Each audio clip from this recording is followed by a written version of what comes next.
Good morning. How are you all today?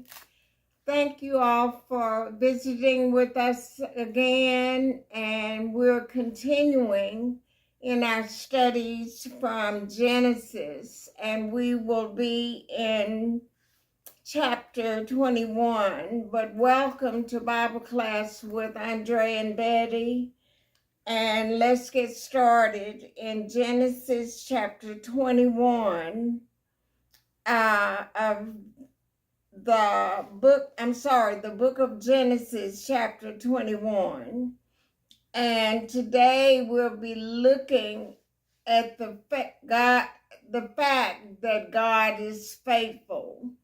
And we'll be looking exactly at the birth of Isaac, the son of Sarah and Abraham.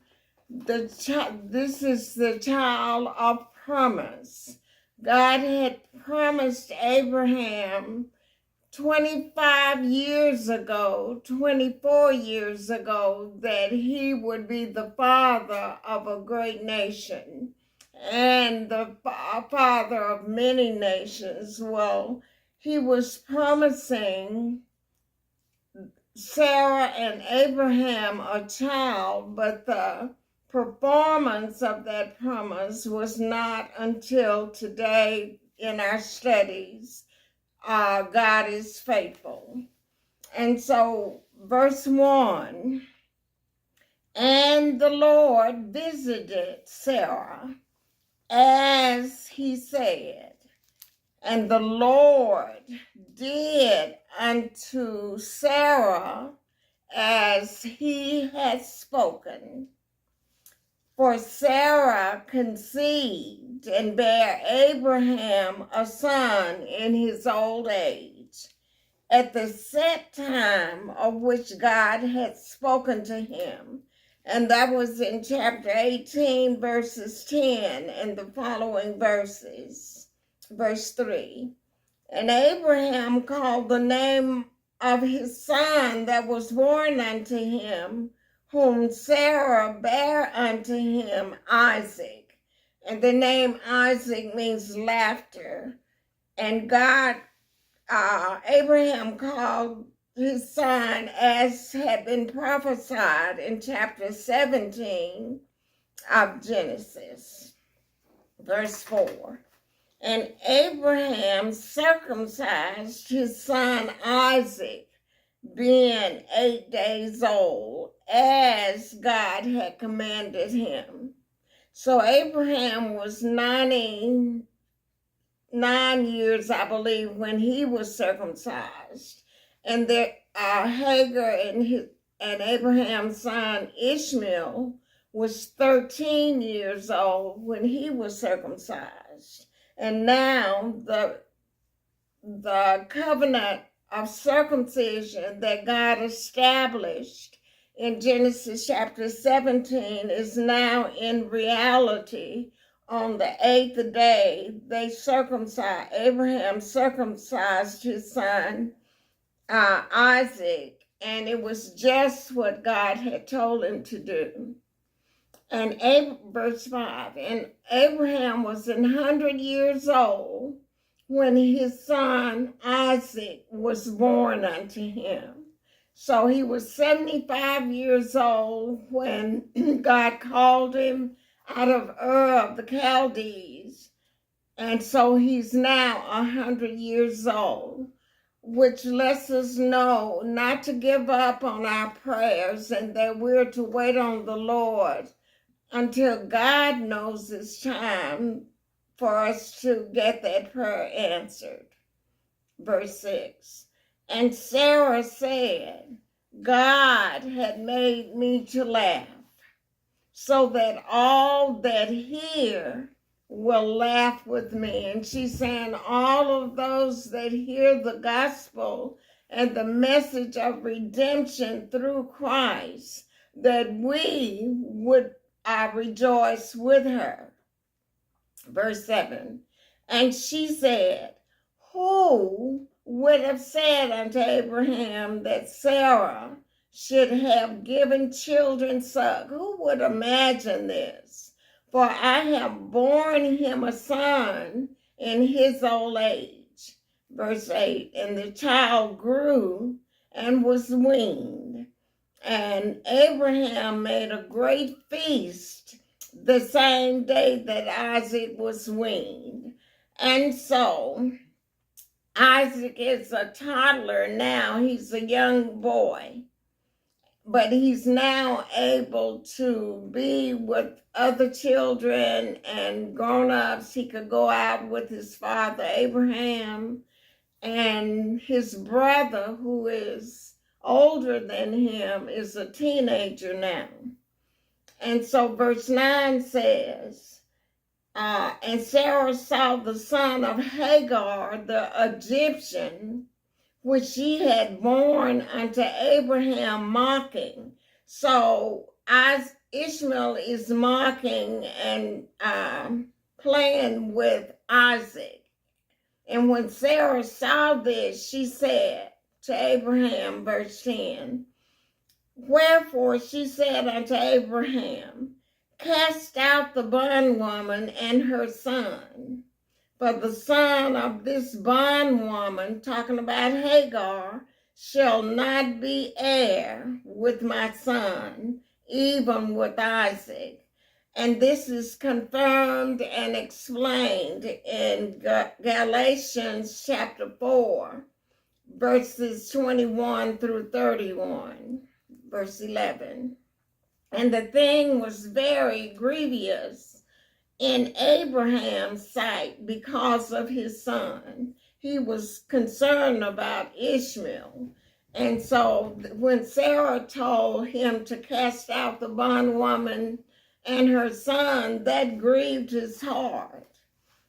And so verse 12 says, and God said unto Abraham, let it not be grievous in thy sight because of the lad, and because of thy bondwoman.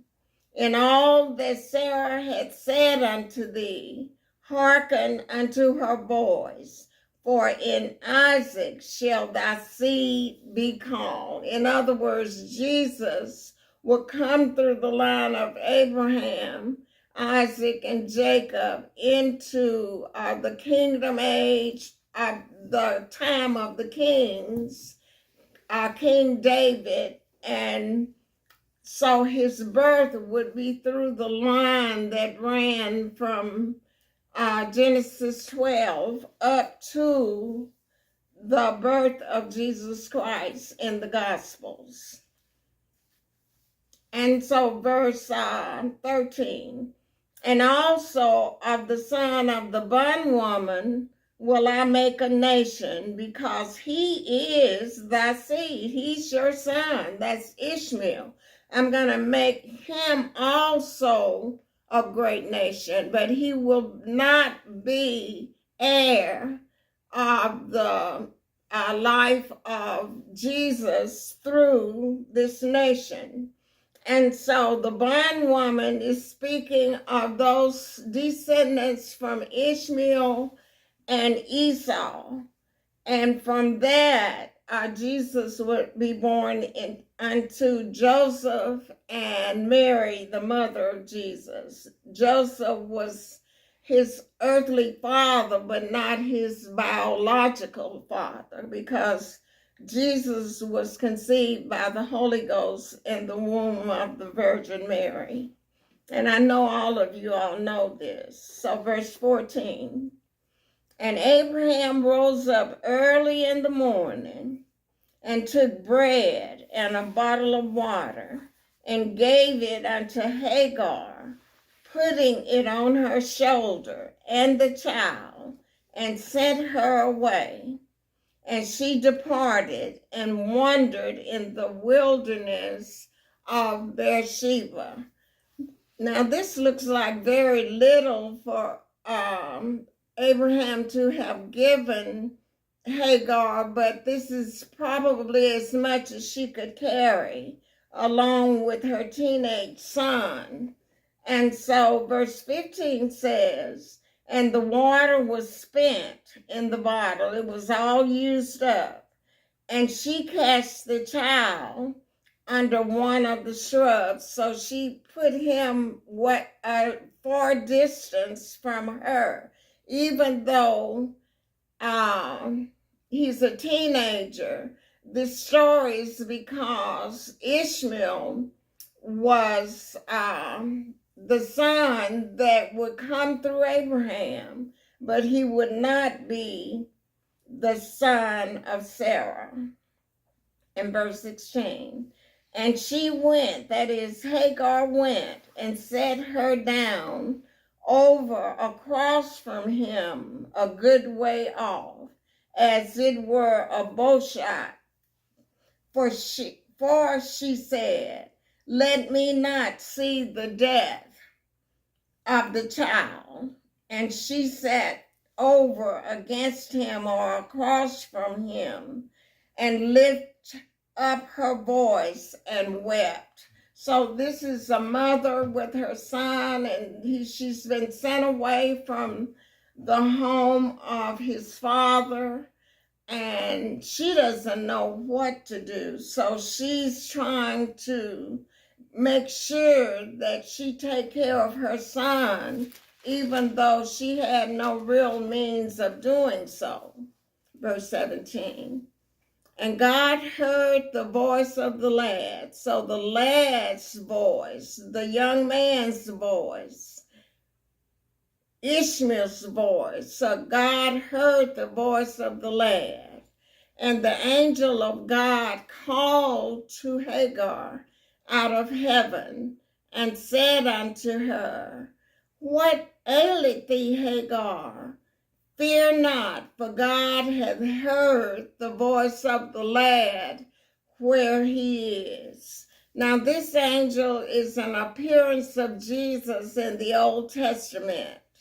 And so the things that he's going to tell her has never been given to angels. So we have to distinguish in the Old Testament when the angel is what's called a theophany, or if it's a true angelic being. But for here, it's Jesus appearing in the Old Testament.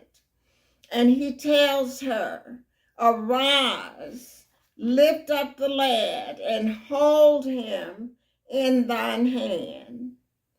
For I will make him a great nation. Now, no angel could make that promise. Verse 19, and God opened her eyes, and she saw a well of water, and she went and filled the bottle with water and gave the lad drink. So that's God providing for her, but she had to recognize that it is God and that she can count on God to be faithful. And God was with the lad, and he grew and dwelt in the wilderness and became an archer. Now, God had made this promise to Hagar in Genesis chapter 16, verse 12, but God is showing her that he too, this son too, would be a great nation. And as I've said before, the Arabians and the other Middle East countries, Palestine, all of these can be traced back to this time of a life with Abraham, Sarah, and Hagar, Sarah's maid. So verse 25 says, and he dwelt in the wilderness of Paran, and his mother took him a wife out of the land of Egypt. Now she was an Egyptian, and she takes him a wife out of her country. And in Genesis 16:12, the Lord says to Hagar that your son will be a wild man.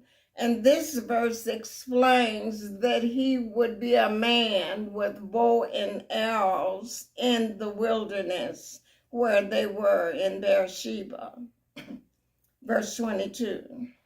And it came to pass at that time that Abimelech and Phicol, the chief captain of his host, spake unto Abraham, saying, God is with thee in all that thou doest.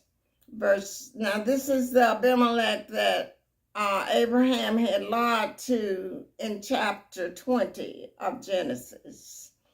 So Abimelech says to Abraham in verse 23, now, because God is with you in all that you do, now therefore swear unto me here by God that thou wilt not deal falsely with me, nor with my son, nor with my son's son, but according to the kindness that I have done unto thee, thou shalt do unto me, and the land wherein thou hast sojourned. So this is this covenant they are making together, Abimelech and Abraham. Verse 24, and Abraham said, I will swear. Now that's an oath. He's swearing by God.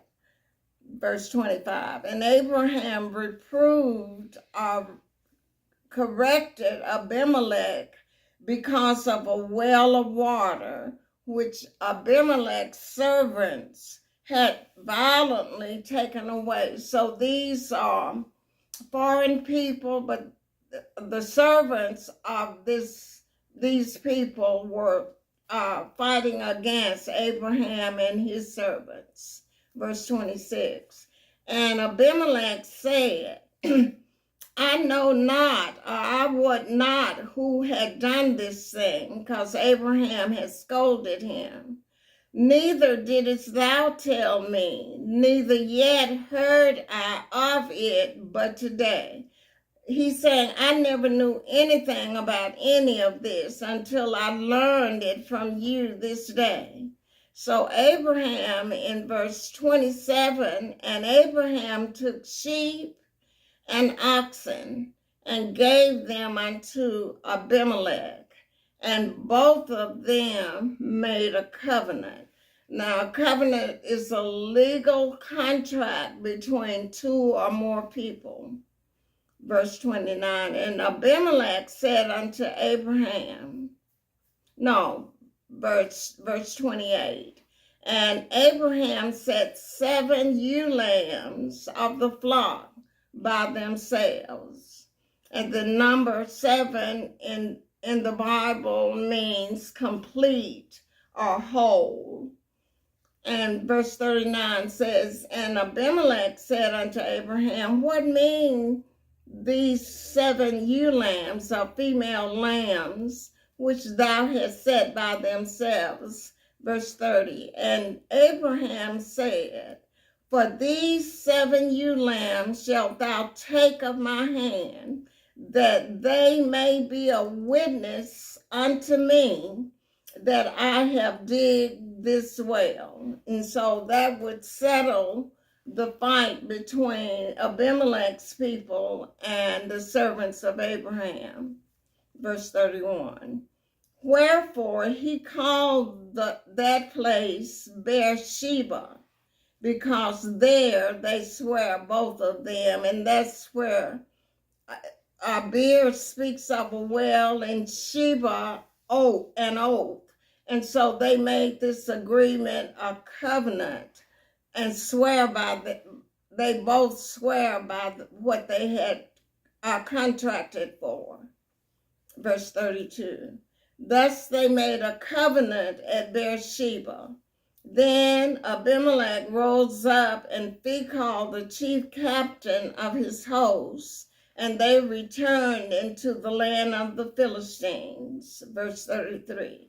And Abraham planted a grove in Beersheba and called there on the name of the Lord, the everlasting God, which means capital E-L, Olam, and that is the name of the everlasting God. And Abraham, verse 34, sojourned in the Philistines' land many days. And so we can see God moving forward in history after the flood in the days of Noah through Abraham and his descendants. And this will go all the way into the New Testament and the epistles. And in the Revelation, that will be the conclusion of God's redemptive work to be eternal for those who receive him, because as many as receive him, speaking of Jesus, they shall be called the sons and the daughters of God. So God is faithful. He will not go back on his word, and he will accomplish that whereunto his word is sent. So you all have a great day and a great week, and we'll see you next time.